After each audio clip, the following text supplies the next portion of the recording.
Kirsty is the National Director of AYCC and has been involved for over 5 years and led many major campaigns, including the Meet Your Member, where young people met 215 of the federal politicians, and a 2010 grassroots election campaign, and a 328 kilometre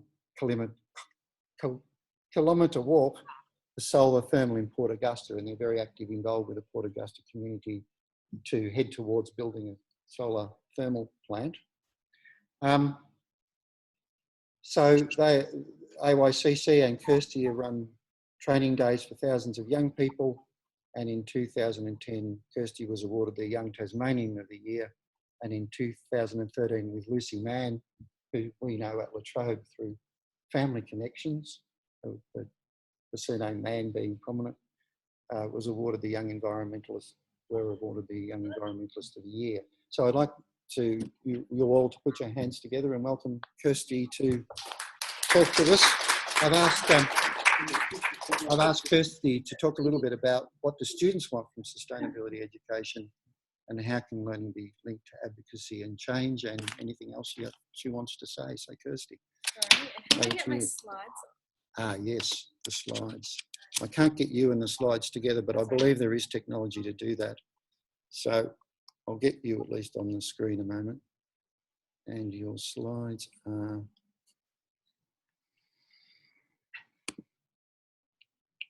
there. And then I'll go to here and share screen. Do you want to say something before we start the slides? No, or you? Yeah. Okay. So here we go. And there. Perfect. Okay. All right. Over to you, Kirsty. Great. Thank you for the intro. I'm not really tall enough to do this. Okay. Like Colin said, my name is Kirsty and I'm the National Director at the Australian Youth Climate Coalition. And I'm really excited to be here today. Before I start, I'd also like to acknowledge the traditional owners whose land we meet on today, the Wurundjeri people of the Kulin Nation, and pay my respects to elders past, present and future. But I'd also like to acknowledge that sovereignty was never ceded, and Aboriginal, and in fact Indigenous people in Australia and all around the world are right on the front line of the climate crisis impacts, but also the expansion of the fossil fuel industry. Yet at the same time, we're seeing so much leadership from Indigenous communities to drive the solutions. So my name is Kirsty, and I'm the National Director at the Australian Youth Climate Coalition. And I'm really excited to be here today because education for sustainability kind of runs through my blood. Both my parents are environmental educators. I grew up in Tasmania. My mum works for Parks and Wildlife, and my dad is a high school teacher in environmental science. And so environmental education was kind of our bread and butter growing up. And one of my first jobs was working in a wildlife park doing environmental education to tourists that came by talking about Tasmanian wildlife. And so I was really passionate about it and moved to Melbourne to study environmental science when I was 18. Moved here from Tassie. And that was a really, really formative experience studying climate change at university, because I was really passionate about wildlife. And I did this one course on climate change where basically over 12 weeks we just learned about the problem. In 12 weeks, about 40% of species are facing extinction. Like your future, it could be 6 degrees warmer with more extreme weather events like bushfires and floods, and the 1 billion most vulnerable people on this planet won't have access to food and water, and it's already happening, and the fossil fuel industry is incredibly powerful and governments are failing to act, and like finished the 12 weeks with it's up to you, and walked out of the room. And that was such a incredibly disempowering experience. Like as a young person, climate change is, and I guess we often think about sustainability as like a good thing to do for the environment, but with climate change, like it's actually fundamental to the future of my generation. Like as young people, we're questioning like, what does our health look like? What do our communities look like? Where does our energy come from? Do we have a safe climate in which to grow food and live lives? So climate change is so linked to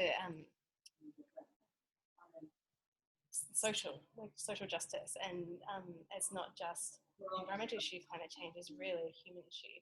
And so I guess what I want to talk today about is how do we as environmental educators not teach young people just about the facts, but actually give them hope. And that's what we do at the AYCC, and that's kind of our core mission, is we teach young people that they can create change.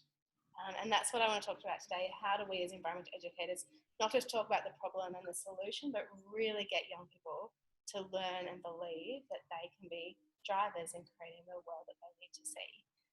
And so at the AYCC, our mission, like Colin said, is to build a movement of young people to solve the climate crisis before it's too late.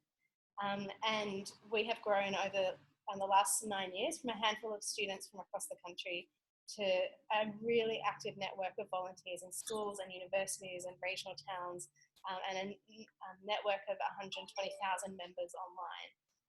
And these young people are driving the solutions through their communities, so through sustainability projects in schools, through changing hearts and minds in their families and their communities around sustainable practice, but they're also getting involved in big campaigns that are holding decision makers in business and government to account. Kirsty, can I just get you to come across here a little bit, because the microphone's actually here. Sure. At other sites here. Thank you. Great. So how do we do that? So we have some really strong programs that we use to empower young people. So the first is our high schools program, which about 1,200 students every year go through 2-day summits. They're led by young people for young people, and the students get to learn about the problem and the solution, but they also get to learn about how can they make a sustainability project. And then we have an online hub where they can start their campaigns. So that could be anything from getting solar panels on the roof to down in Werribee, students have just started a petition for the local council to consider their new sports stadium to be sustainably built, to fashion shows of recycled fashion and new vegetable gardens. And we reach about 20,000 high school students each year through young people going out and giving presentations. We have our Seed Indigenous Youth Climate Network, which is led by Indigenous young people for Indigenous young people, recognising that Indigenous young people are right on the forefront of the climate crisis, like I said before, but also have a really important role to play in bringing new ideas to what the solutions can be. And so this network launched last year with a summit in Melbourne and has grown to a network of over 100 volunteers across the country. And they're working with traditional owners who are facing fossil fuel expansion and climate impacts on their land. And then the third program we run is the Climate Leaders Training Program, which we launched this year. And that's basically an intensive training program for young people, because it's actually, there's not very many places we can learn how to campaign. So it's like, how do you become a social change maker? So we have 300 young people go through 2-day training camps and 100 young people going through a 9-month intensive program where they have 14 days of face-to-face training. That's kind of how we educate young people on the issue of climate change. But actually the core part of what we do is actually then supporting these young people to create change. And that's where we think the most important learning comes, is by actually practicing and realising that you can create change. So each year we pick campaigns that we think will have the biggest impact on reducing emissions in Australia. So moving beyond fossil fuels, getting to renewable energy and reducing pollution in line with the science. And then we support young people to lead those campaigns in their community. So one story I want to tell was the Repower Port Augusta campaign, which Colin mentioned. So who's been to to Port Augusta, sorry? Yeah, a few of you. So you know it's this kind of town on the edge of the desert, 2 aging coal-fired power stations, huge unemployment rates and high health problems due to the coal stations that are less than a kilometre from the centre of town. And so the coal company that owns them was looking at shutting them down and moving to gas 600 kilometres away from this community. And we thought, well, there must be a better way. Instead of moving to fossil fuels, how can we replace this with renewable energy? So we worked with other organisations to do a report into what would it take to replace this coal-fired power station with solar, thermal and wind, and then took it to the community and said, you know, which would you prefer? And there was a young person moved up there to talk to community members and moved in with a local nurse, and together their local group had 3,000 people, a third of the community, come out and vote. and 99% of them voted for solar thermal over gas. And obviously, in order to build solar thermal, you need and so what we did was then, how can we get this into the national attention of politicians and the media? So we put out the call, and 100 young people through our network came to Port Augusta to collect the votes and walk 328 kilometres over 2 weeks to get those votes into the national media. And they were met with a rally of 2,000 people in Adelaide, and then those coal workers and local residents then went to meet with ministers in South Australia and Canberra, and young people then have been working with the community to make sure that they can advocate to politicians and door knock and hold community forums. And it's been a lot of campaigning, but fast forward 2 years and the community has secured a $3 million grant into a feasibility study into solar thermal, funded by the state and federal government, and being researched by the coal company who owns it. And they held a forum just 2 weeks ago, the coal company talking about what their feasibility study is saying, and 2 international solar thermal companies came into town because they said the level of community support here is so high that we're really interested in looking at this project as well. And something that just demonstrates, like, when young people come together and can bring that vision of what a better world could look like and then do the work of organising, they can actually create incredible change. Another major campaign at the moment is trying to stop coal expansion on the Great Barrier Reef. So that at the moment there are proposals to build massive new coal ports on the Great Barrier Reef and open up the Galilee Basin, which is one of the world's largest fossil fuel reserves. I'm sure you all know about it, but would get us a significant way, about 1/12 of the way to 2 degrees of warming. So it absolutely, basically the Climate Council scientists came out last week and said opening up the Galilee Basin is inconsistent with a 2-degree world. So we had young people go out and talk to politicians, dressing up in Nemo suits, holding big rallies, and then we found out that there was this one company who's a sustainable construction company, prides themselves on their sustainability values, but had put forward a tender to build the biggest of the coal ports on the reef. So we went to their AGM, collected 150,000 signatures from around the world, really friendly, speaking to shareholders and staff who were there, talking about the impacts this would have on the climate and the reef. And then we met with staff every morning and every lunchtime, 8 till 9 and 12 till 1, outside their offices, and shared the information of what the impacts would be. And within 4 months, the company decided to withdraw their proposal to build this coal port on the reef. And their pulling out made international media coverage, and a week later, the other proponent pulled out and the project's now completely off the table.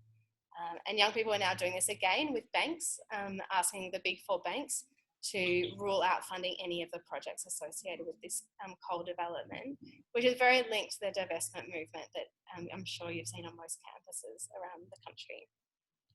So that's kind of some of the stuff that young people are doing to try and address the climate crisis. And I think it's really important that young people realise that they can create change, because it is incredibly disempowering at the moment.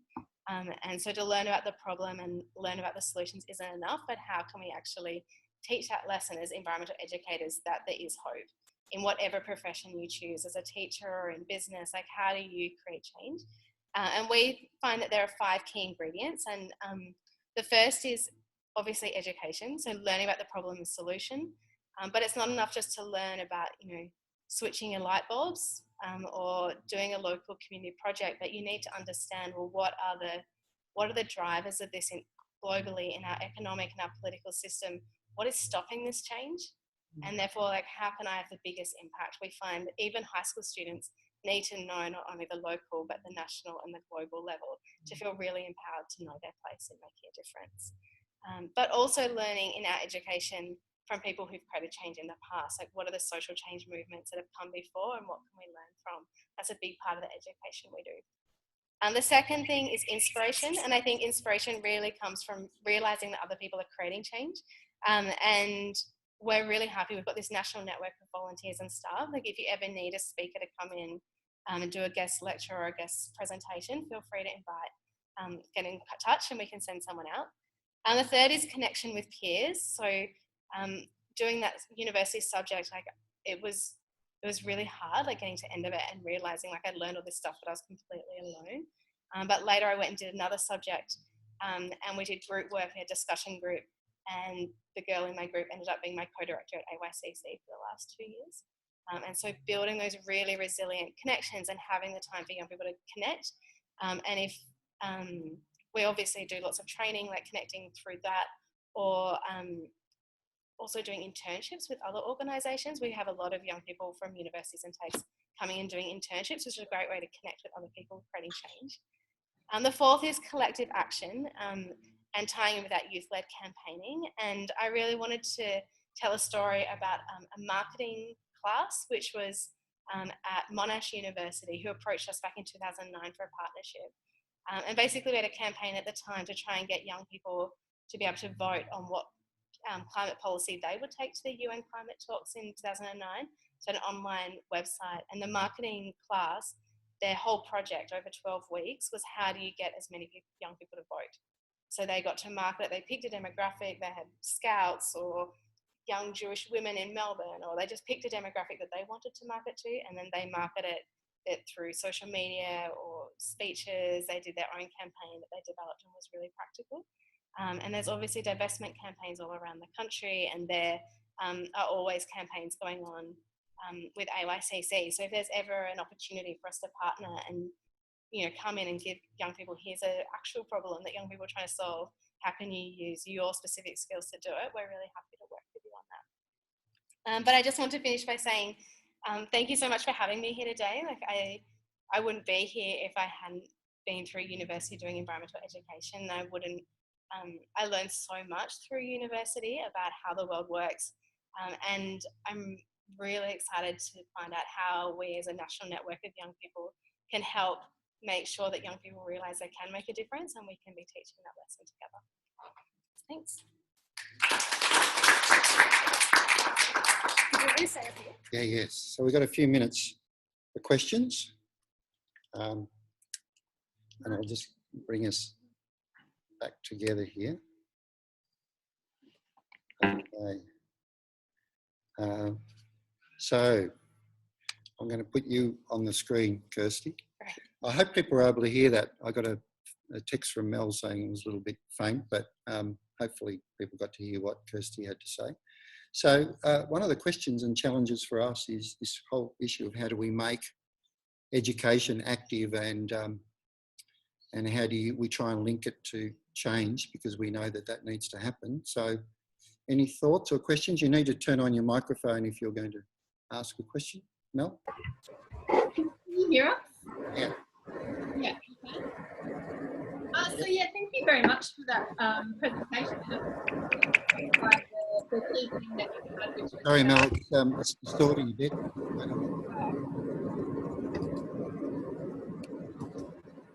Yeah, you can hear me now? So yeah, I was particularly struck by the key message that you had about the power of young people connecting together can make change, and that's a very empowering message for young people. I teach in a business school, and a lot of what you were talking about then was direct action and collective action, and I'm quite open to that as being a method of change. But there's also change that comes through the kind of education process through something like a business school, and I wonder if is there anything within the AYCC that would connect with the kinds of messaging we could be giving to business students, for example, that's not necessarily only about the direct action approach? And what would that be? What would that message be, do you think?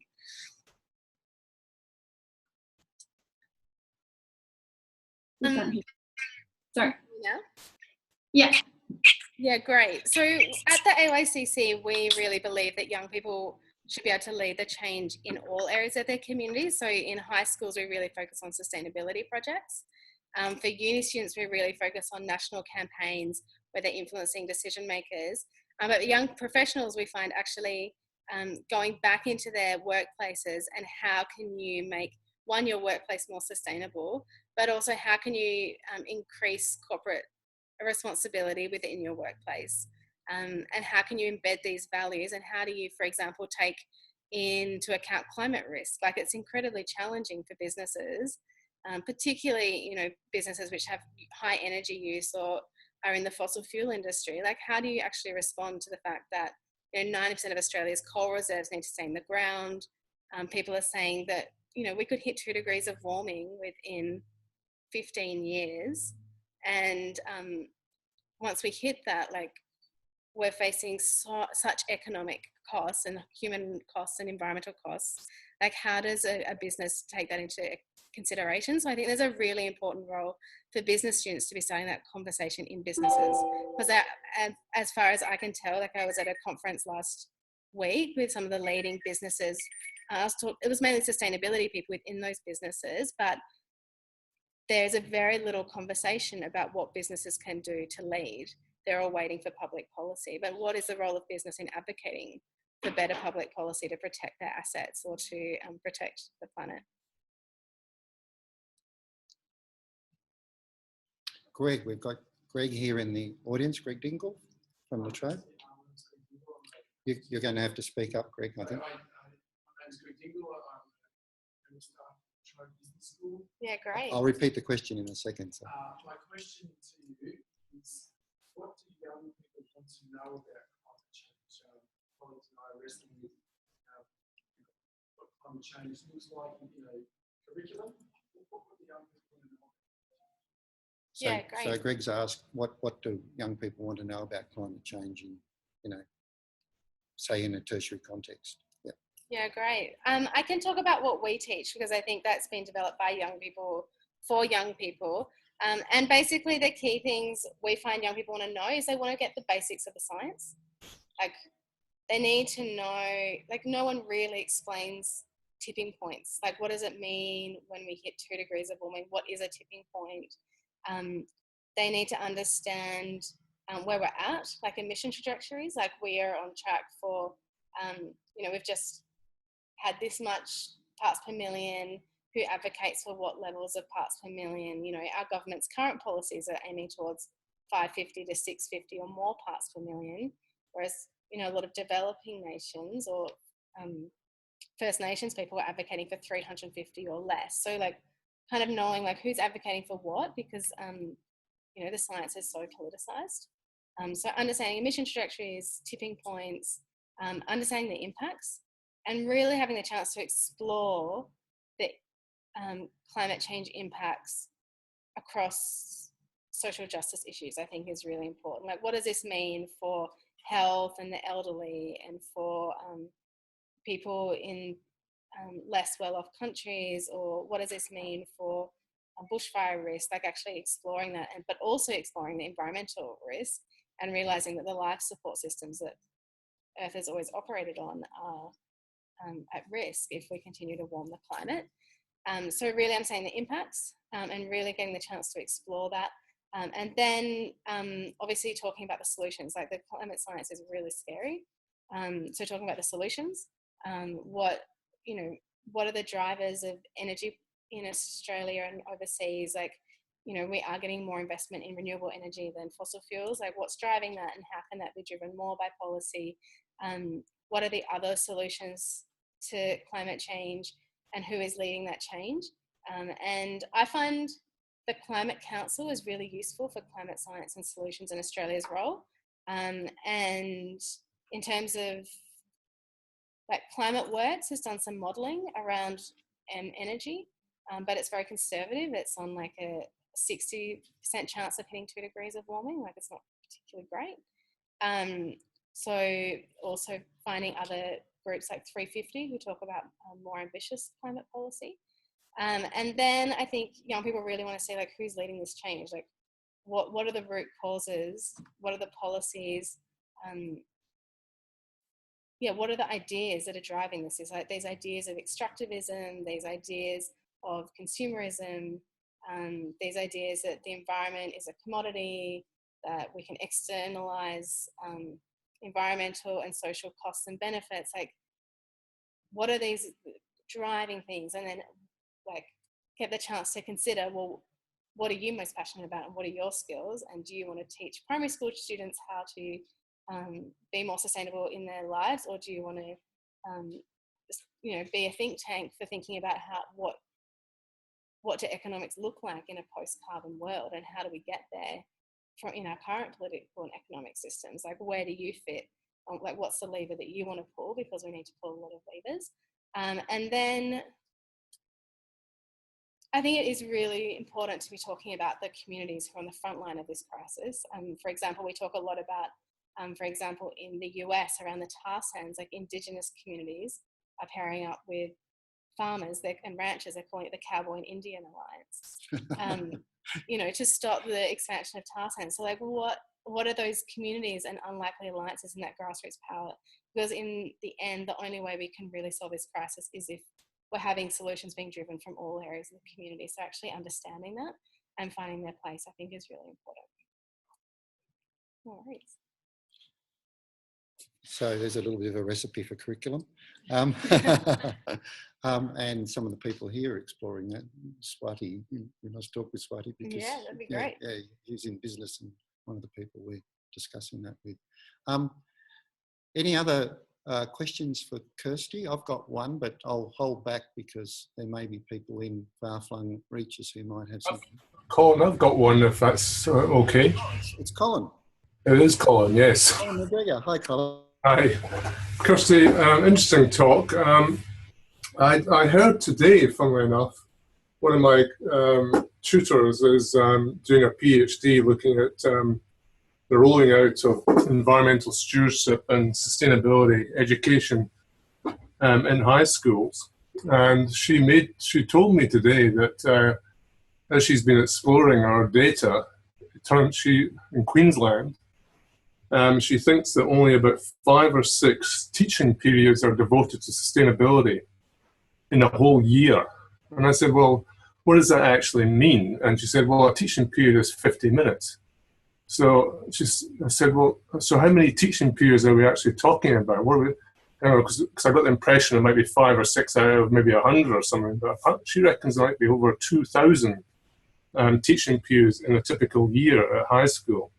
So it sounds to me like the top-down inertia about encouraging the education of sustainability at schools is diminishing all the time. I just wondered if your organisation is in any way attempting to address this basic top-down problem, which is clearly moving in the wrong direction that we need. Yeah, definitely. So it's a pet hate of mine that we work with high school students. Yeah, get in line, Kirsty. But we work with high school students that try and get recycling in their schools, and their principals still don't want it to happen. Like the number of high school students I've empowered to run a recycling campaign to get recycling bins in their classrooms is just unfathomable. Like probably a quarter of the students who come through our programs, that's their first priority because they just see all these plastic bottles and papers going in the rubbish bin. Like it's so tangible. So I agree, sustainability education hasn't been prioritised at a top-down level. It's really dependent on the state. And the Aussie schools program, for example, in ACT is in every school. And the students are having running really incredible student-led sustainability projects, but in other areas like Queensland, it's really been gutted. And so we helped establish an alliance with ACTS and NTU and AEU and IEU and A Squared, E Squared, and a number of others who are advocating for more education sustainability funding, but also better embedded in the curriculum. And so that is now being led by the Australian Conservation Foundation. They did a big piece of research. But really, I find that it doesn't really work unless you have teachers or students internally pushing for it. And so having like just one passionate teacher in a school makes such a huge difference for, getting a green group set up or a sustainability or climate justice, whatever group set up at the high school. It makes a huge difference for the sustainability projects are embedded, and it makes a huge difference for whether or not sustainability is actually embedded in the curriculum. Like it should be as a cross priority. And we find like with our schools program, because we bring groups of 10 schools together, about 100 students for 2 days, and depending on where it is, but we have a real range from students who have like solar panels and rainwater tanks and vegetable gardens to students who don't have recycling and have a really unsupportive teacher network. So having one teacher who can help them break through that kind of bureaucracy is really great. But that's why we launched our student hub, because it just got so disempowering for some students to be asking their principal for 12 months for recycling bins or a green day or whatever, that we've now supported them to connect with other council projects, for example, like community gardens going on, or public transport campaigns, or starting their own campaign, like I said, the Werribee students did with the upcoming sports stadium, so they can go outside the school if there isn't a supportive school environment. And